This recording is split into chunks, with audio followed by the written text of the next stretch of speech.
Abakozi b'essaza ly'e Kyaggwe basambye waggulu nga Janzi oluvannyuma ttiimu yaabwe okuwangula omupiira gw'amawogola ku Sande eno ogubadde ku Bishop Senior School e Mukono goolo 1-0.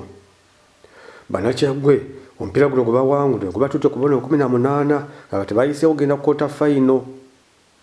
Kooki w'essaza ly'e Kyaggwe Simon Peter Mugerwa agamba emipiira egisigaddeyo ebiri bagenda gikozesa ogezesa abazannyi okulaba nga beetekera kwota fayino. Qualifying kuba mu kibinja kati emipiira ebiri kigenda tuyamba kwetegekera omupiira gwa kwota fayino kusooka, so tugenda kulaba engeri tugihandolinga okusigaza rani yaffe ennungi ekutaluuzinga ate tufune obubonero then nga tufokasinga nekinaabawo ku kwota because kati amaanyi gonna tulina gassa ku kwota fayino engeri abasambi batuuseyo batya nga bali rede okulaba nga basobola okusinga naye mbeebaza abasambi kusooka nti bawaddeyo ekisinga timusobola okwalifayinga nga ekyabula emipiira ebiri okulembera ekibinja olaba nga tugenda kukwota fayino ekyokubiri nebaza abawagizi olw'obuwagizi bwebatuwadde batuwadde amaanyi nti batuwerekera omwana we babeerawo kitwongedde amaanyi naffe katulwane nnyo tulabe tukozesula Yes Ekiboobo Vincent Matovu bintu bizibu musanyufu nnyo olw'okulaba nga Kyaggwe efunye obubonero 18 n'agamba waliwo omupiira gwe basambye ku Sande nti gubadde mwangu. Ye kooki w'essaza ly'e Mawogola azizayozezza essaza ly'e Kyaggwe okutuuka ku buwanguzi baliko mu kaseera kano n'agamba basaanidde okuba nga badde beetegese bulungi. Webalire ddala nga bw'ogambye leero Kyaggwe egenze ku bubonero 18. Obuuziza omupiira ngulabye etya omupiira ogwaleero gubadde muzibu nnyo era ttiimu y'Amawogola ezanyira ddala omupiira bulungi nnyo neya Kyaggwe ezanyira ddala omupiira bulungi nnyo batunyigiriza naffe nga tubanyigiriza naye ensobi gye bakoleredde mu goal area yetuwadde obuwanguzi bw'olunaku olwaleero. Nebaza abazanyi bonna abazanyi omupiira naye ate nebaza bakooki abasobodde okutendeka ttiimu eno okutuuka weetuuse.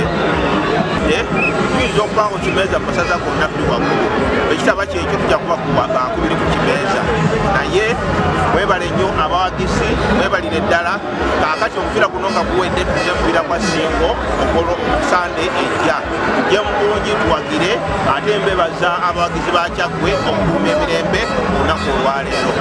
Mikwano gyaffe okusooka twagala okwebaza Ssaabasajja Kabaka olw'enteekateeka bwe yatuteekerateeka emipiira gino egy'amasaza egitugatta ne baganda baffe ate tuddamu okusanyuka. Kituufu wabaawo obulumi naye wabaawo okusanyuka ne tukola emikwano emipya. Leero essaza lyaffe ery'e Kyaggwe likubye Mawogola bwe twagenda ewaabwe twabakuba goolo 2 bazoona tubakubye goolo 1 naye ate mu mukwano ne tuwangula ne bakkiriza ne tubawangudde era nga naffe oba oli tusobola. Naye njagala okwebaza bannakyaggwe bonna olw'obuwagizi bwe balaze ttiimu yaffe eya Kyaggwe nga nze ssentebe wa ttiimu tulina essuubi nti ebyatulemera awatono sizoni ewedde tugenda kubikola omulundi guno era tujja kugenda enambole ku mulundi guno twongere okuwangula. Tugenze kati twongeddeko obubonero 3 ekitegeeza nti ffe tukulembedde ekibinja kyaffe ate n'ebinja byonna ebyamasaza. Webaleke bannakyaggwe abagala ttiimu yaffe y'essaza ly'e Kyaggwe.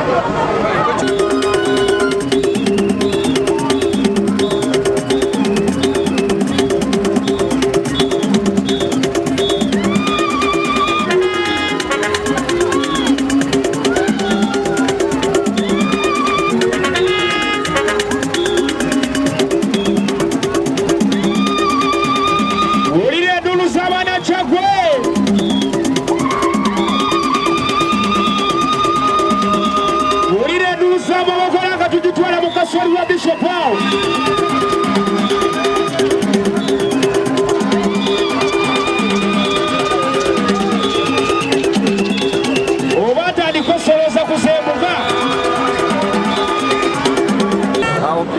Omupiira muzannyo bwe tujja okuzannya tuzanya nga guli 0-0 nga tulina akabonero kenkana naye eyetegese obulungi n'omukisa gutambulirako aba asobola okuwangula.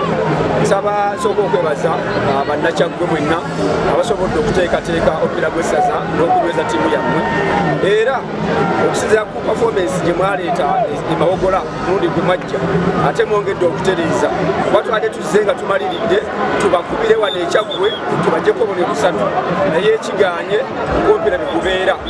Mawogola ttiimu ya ssaza ly'amaanyi, Mawogola ssaza ly'amaanyi era tusuubira nti omwaka guno tegutubeeredde mulungi nga bwe twali tugusuubira, naye omwaka ogujja sizoni ejja ey'amasaza tugenda kwongera okutereeza abazannyi baffe misaayi mito, baana bato naye bazannya bulungi omupiira mu balabi. Tulina olukiiko oluteesiteesi olw'essaza nga lukulemberwa Muteesa era lutambula bulungi n'essaza lyaffe tuteeka mu kyetaagisa era tusuubira ti omwaka ogujja tugenda kuddamu okujja mu mpaka zino nga tuli b'amaanyi bulungi. Bulungi sookera ddala nebaza Katonda tusobozesezza okugabirira ttiimu yaffe naffe ng'abasambi ne bakooki baffe okutuwa obulamu n'okutuyamba kooki byatugamba ne tubiteeka mu nkola tusobole okuwangula geemu y'olunaku lwaleero.